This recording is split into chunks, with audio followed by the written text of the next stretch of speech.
Brother Saeed from Holland says, what's the ruling on having people do ruqya to me? I'll give you a clear idea about the issue of ruqya so that any confusion you have would go, inshallah. The ruqya is a number of verses of the Quran, prophetic sayings, dua, anything that is said in Arabic in order to cure a person who is sick. Now, the Prophet said, alayhi salatu, any dua, any words of good meaning, these are accepted as long as there is no shirk. So, what's the ruling on doing ruqya? The Prophet said, alayhi salatu, whoever is capable of benefiting his brother, he should do so. So if I go to my brother and I find that he needs ruqya, I should help him and recite ruqya on him. So what are the things that I have to avoid? Number one, if I'm sick, I can do ruqya on myself.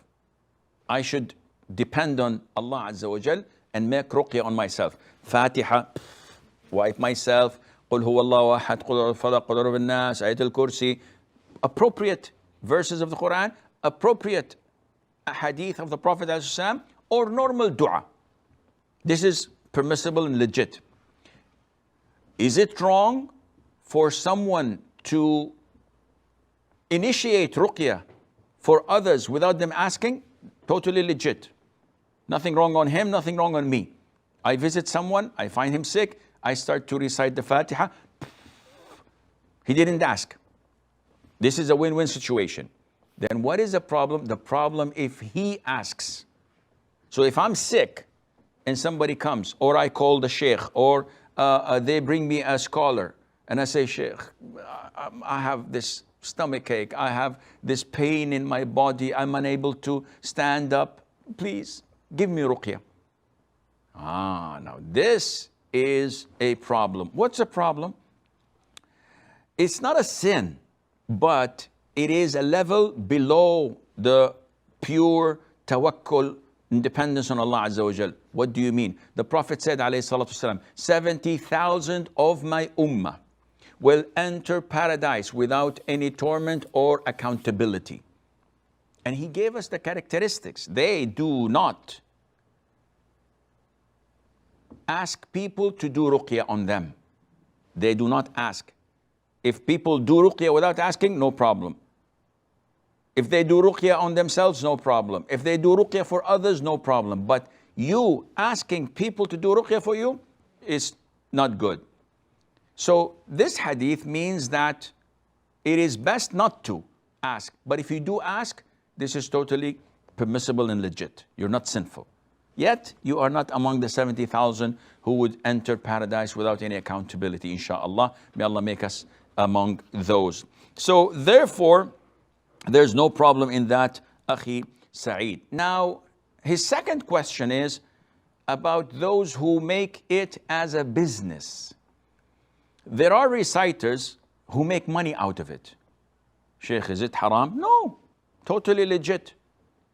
You're serious? Yeah, of course I'm serious. What do you think, I'm playing?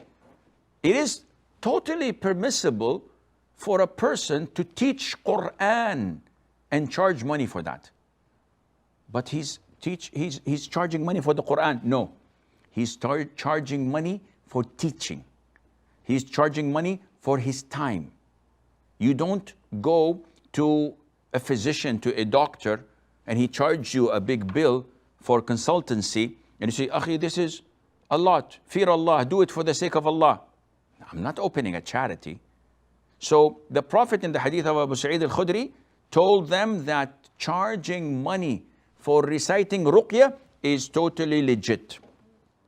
But the raqi himself should fear Allah Azza wa Jal and not make it part of a business in the sense to get richer and to build mansions.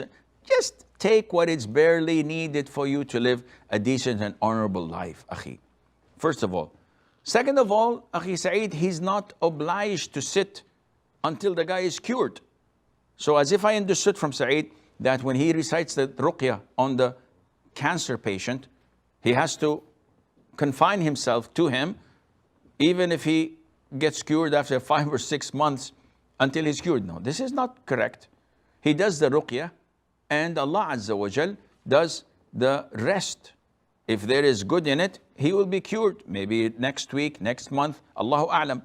But it is not logical for him to stay. He is entitled to go and move on, and Allah Azza wa Jal knows best.